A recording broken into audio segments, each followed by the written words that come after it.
तरसेम लाल खन्ना जी आज से नहीं, जब ये सत्संग शुरू हुआ था उससे पहले के जुड़े हुए 78 से 1978 से जुड़े हैं। तब पहली बार जब मैं दिल्ली में आई तब इन भक्तों के दर्शन हुए थे।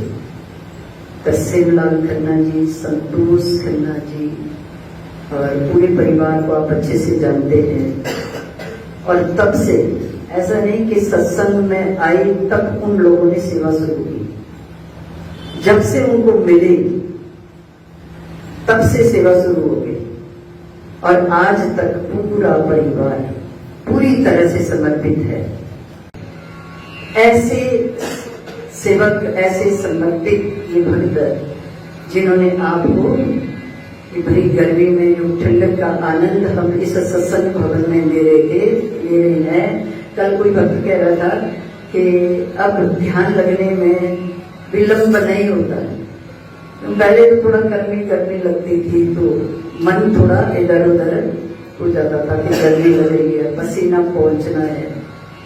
और अब तो ऐसी कृपा हो गई कि अब तो ठंडक और आज ध्यान लगने में बड़ा आनंद है।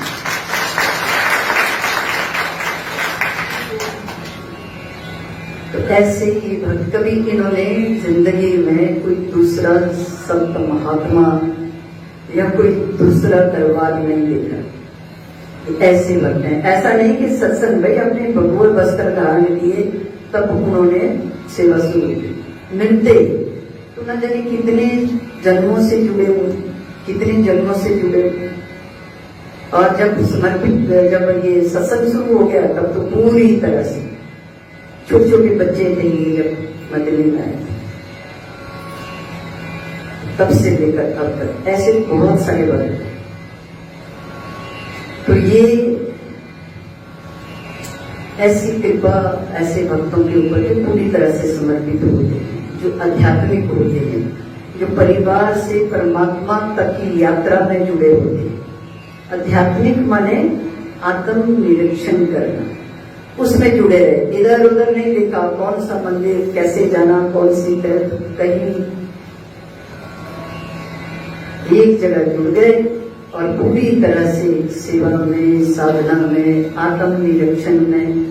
और तरसेम लाल जी पूरी तरह से घर में रहते थे, परिवार में थे, लेकिन अपने आराध्या के चरणों में पूरी तरह से समर्पित।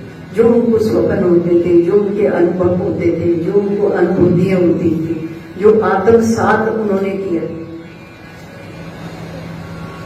ऐसे भक्तों को कहा जाता है कि परिवार से परमात्मा तक की यात्रा, माने इस स्थूल शरीर से सूक्ष्म शरीर तक की यात्रा, माने रूप से स्वरूप तक की यात्रा। अब ये जो रूप है ना, ये जो बाहर दिख रहा है ये रूप है और इसी के भीतर उस परमात्मा का मूल स्वरूप है जो हम है। हम ये नहीं है, ये तो माता पिता के सहयोग से बना शरीर उन्होंने नाम दे दिया, हम अपने को ये मान बैठे। अध्यात्म का मतलब ये है कि अपने आप को जानना, अपने मूल को जानना, आत्म निरीक्षण करना, आत्मा का साक्षात्कार करना, अपने मूल की, अपने स्वरूप की, रूप की नहीं। रूप तो शीशे में देख लो सब समझ में आ जाएगा कैसा है कैसा नहीं। अब वो तो जो आत्म स्वरूप है, जो हमारा स्वरूप है, जो वास्तविक स्वरूप है, वो ऐसे नहीं दिखेगा। उसके लिए कर्म करना पड़ेगा। दो तरह के कर्म हम लोग करते हैं, पाप और पुण्य। पाप का जो फल है वो दुख है और पुण्य का जो फल है वो सुख है। तो कहते हैं मनुष्य डरता है इस रूप को अपना मानकर, इस रूप को मैं मानकर। बड़ी काम की बातें गौर से सुनना, बड़ी गहरी बातें।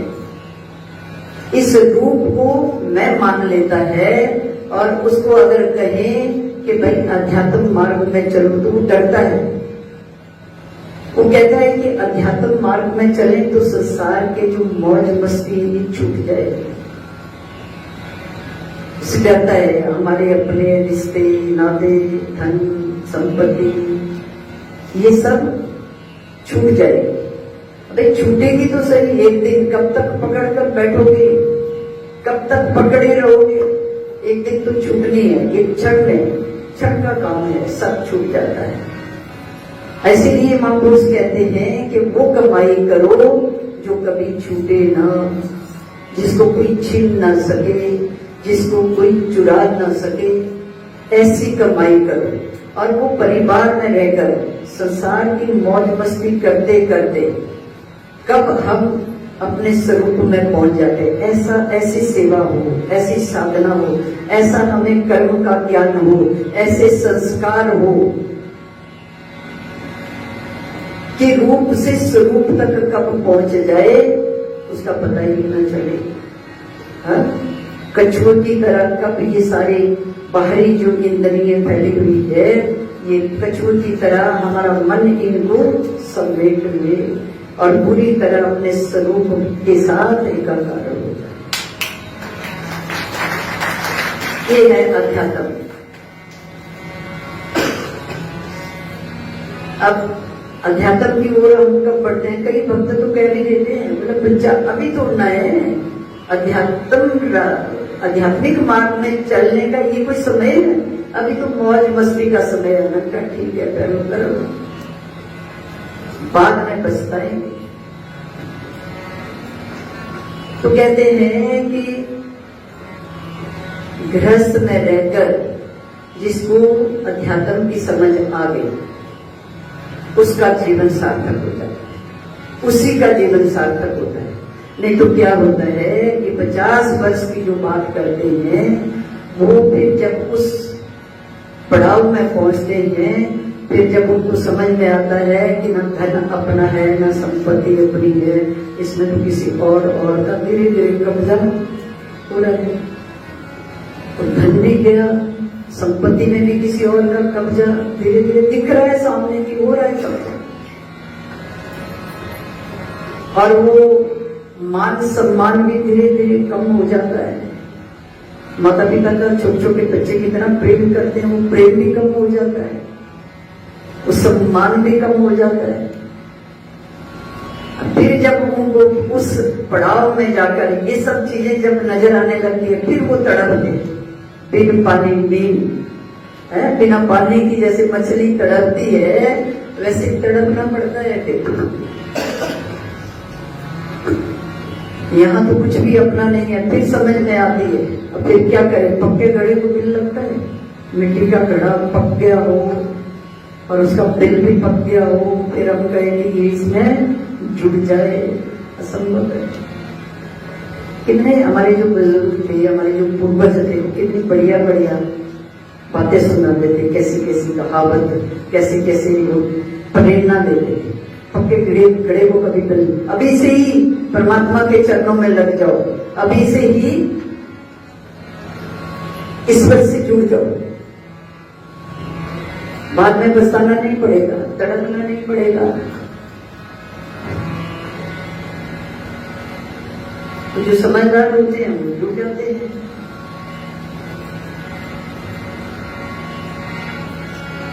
कि संसार का भी आनंद लो, हम ये नहीं कहते कि संसार को छोड़ दो, संसार का आनंद लेना छोड़ दो। भाई मन है कि संसार की इस माया में, मायापति है ये जो मन है हमारा, वैसे तो मायापति विष्णु है, पर ये जो मन है विष्णु से कम नहीं है, ये भी मायापति है।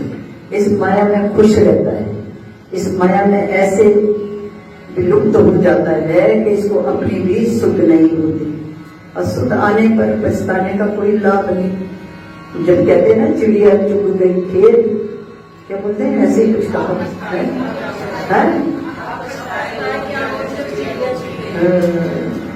ये बात होती है। तो इसलिए गुरुओं की शरण में, संतों के सानिध्य में कल आपको 9 प्रकार की भक्ति का वर्णन हमने किया, 9 प्रकार की भक्ति बताई। और तुलसीदास जी क्या नाम इसका, श्री राम माधुचरित्र जो है, रामचरितमानस जो है उसमें तुलसीदास जी लिखते हैं, प्रथम भक्ति संतन कर संगा, दूजी कथा मम प्रसंगा। वो कहते हैं कि संतों का संग करो, संत मौन भी हो तब भी ये संस्कार हमारे में प्रवेश कर जाते हैं, भक्ति के, सेवा के, साधना के, आध्यात्मिक गुण आ जाते हैं। डर है, अपने डर को देखो, ये डर किस बात का है, किससे डरता है? अपमान से डरता है, ये हमारा सब कुछ छूट न जाए उससे डरता है, प्रेम कम ना हो जाए उससे डरता है, मृत्यु से डरता है। किस चीज का डर है इस मन को? ये सब तो एक दिन होना ही है। जब शमशान घाट में जाते हैं तो थोड़ी देर के लिए समझ आ जाती है कि तो संसार कुछ भी नहीं है, एक दिन छूटेगा। और जब छूटने का समय अगर जीते जी हमें वो थोड़ा देखने को मिलता है ना कि सब कुछ छूट रहा है, व्यवहार बदल गया, सम्मान कम हो गया, प्रेम कम हो गया, सब कम हो गया, सब कब्जा हो गया, अब हम तो अकेले के अकेले है। पति पत्नी जब दोनों होते हैं तो जब एक चला जाता है, एक रह जाता है तो और दुख। अब कुछ लोग तो आत्महत्या कर लेते हैं और कुछ लोग धीरे धीरे तनाव में, वो धीरे धीरे रोज मरते हैं, रोज मरते हैं, थोड़ा थोड़ा थोड़ा थोड़ा करके प्रतिदिन हर क्षण मरते हैं। अब वो अपने मूल से जुड़ जाए, अपने मूल स्वरूप से जुड़ जाए तो उनको कष्ट नहीं होगा, वो तनाव नहीं होगा। तभी तो हम कई बार कहते हैं कि शरीर वृद्ध हो जाएगा, कष्ट तो हो सकता है पर दुखी नहीं होंगे। दुखी क्यों नहीं होंगे? क्योंकि आप जानते हैं कि हम कौन हैं। कबीरदास को पूछा, बोला क्या आप मरोगे नहीं? आप इतना कुछ लिख रहे हैं, इतना कुछ बता रहे हैं, तो जरा अपने बारे में भी बताओ कि क्या तुम मरोगे नहीं? बोला नहीं, मैं नहीं मरूंगा। बोला इस दुनिया में जो आया वो सब मरते हैं, मृत्यु से कोई नहीं बचता, बड़े से बड़ा सबको मरना पड़ता है। बोला नहीं, मैं नहीं मरूंगा। बोला क्यों?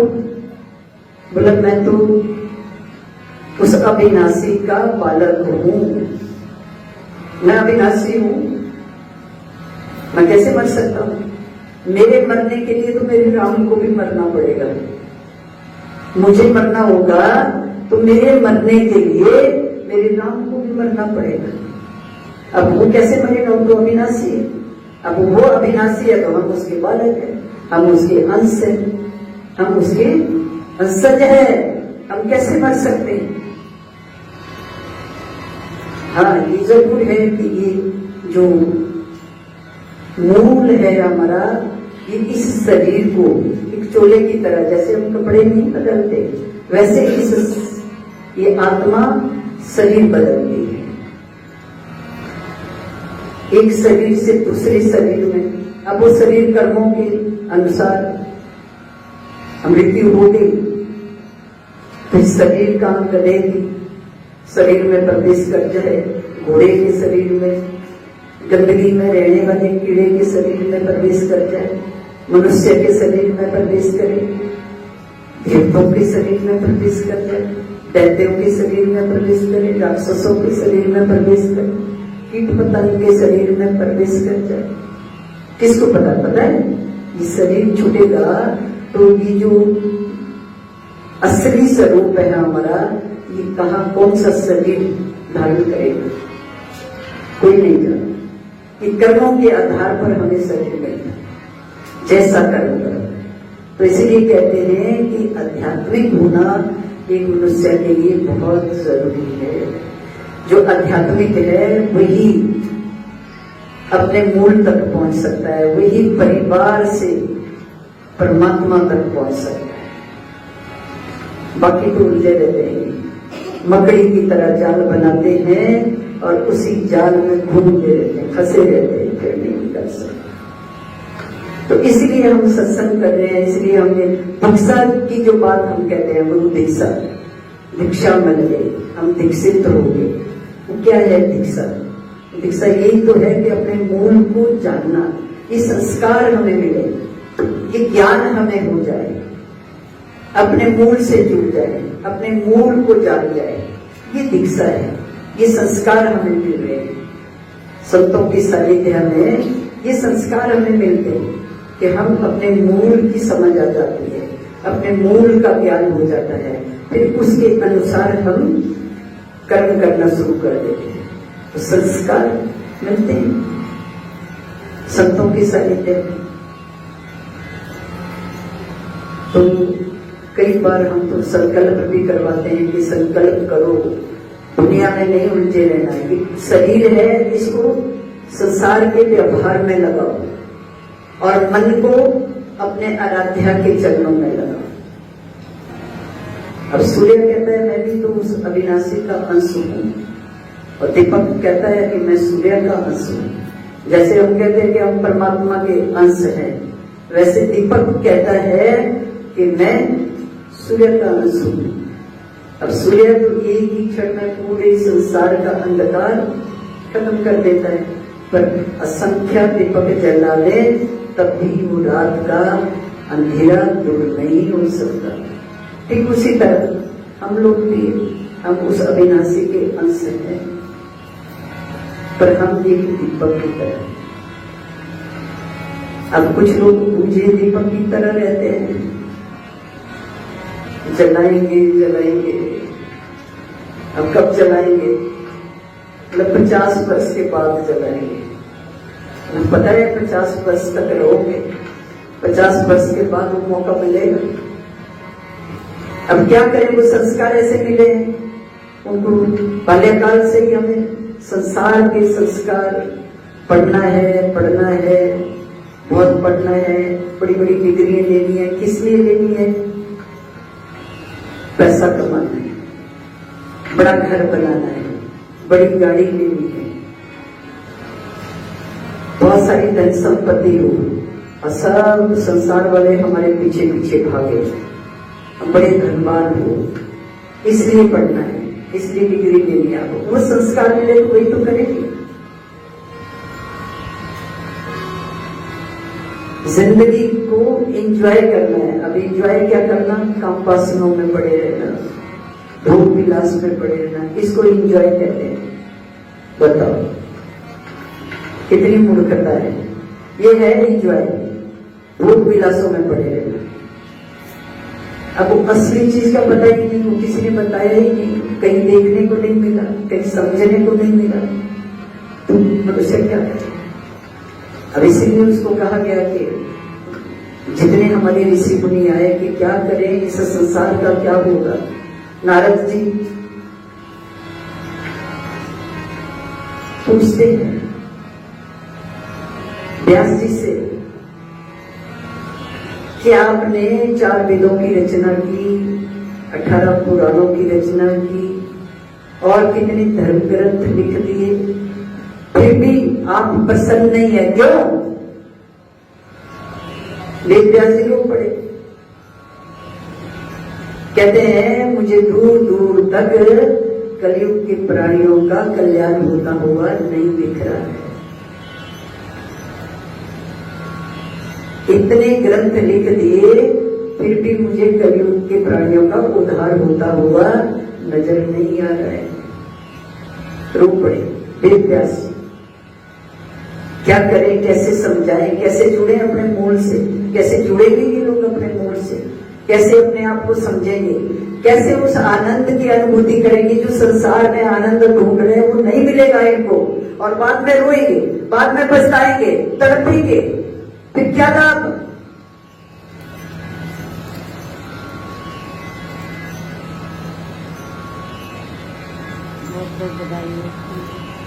अब सुनने के लिए कहते हैं ऐसे सुनो कि ये सारे संस्कार हमारे भीतर चला जाए, हमें समझ में आ जाए कि थोड़ी देर जो पूजा कर रहे हैं तब मन इधर उधर ना जाए, सत्संग में बैठे हैं तब मन इधर उधर ना जाए, भजन कर रहे हैं तब मन इधर उधर ना जाए। तो धीरे धीरे इस मन को स्थिर होने की आदत पड़ जाती है। फिर आप कपड़े धो रहे हैं, आप खाना बना रहे हैं, बर्तन साफ कर रहे हैं, आप झाड़ू कर रहे हैं, आप पूजा कर रहे हैं, आप किसी के साथ बातें कर रहे हैं, लेकिन मन जुड़ा रहता है उसके साथ। कितने भक्त हैं जो कहते हैं कि मंत्र चलता रहता है, और कितने हैं जो उस प्रकाश के साथ रूबरू हो गए, और कई ऐसे भी हैं जो कहते हैं हमें पता ही नहीं चलता, ध्यान ही नहीं लगता, आगे पीछे उतने विचार मन में नहीं आते, जब ध्यान में बैठते हैं तब ज्यादा विचार आने लगता है, तब मन और विचलित हो जाता है, तब मन और अस्थिर हो जाता है, स्थिर नहीं रहता।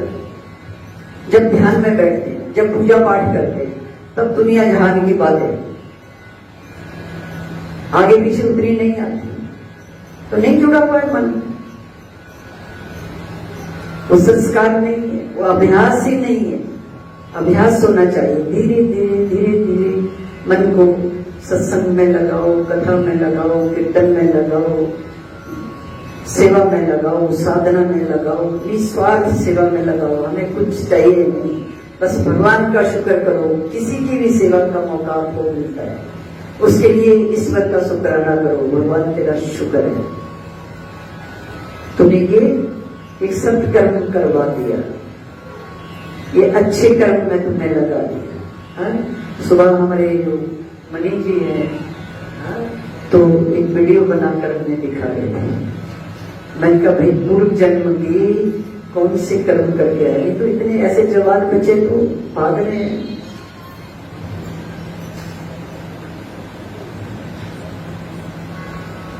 भोग विलास के लिए कहाँ काम कर, अब उससे प्रीत हो गई, शादी भी वही हो जाए, वो पता ही नहीं है कि शादी भी करनी है। ऐसे बच्चे तो एक जन्म का संस्कार नहीं है, कई जन्मों के।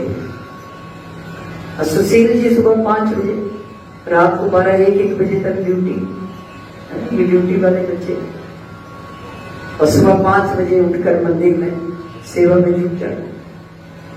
कौन उठाता है? ये भी तो शरीर ऐसे मांस और हार्ट का बना हुआ है, कैसे नींद पूरी हो जाती है? आलस नहीं है, निद्रा नहीं है, तंद्रा नहीं है, सेवा करनी है।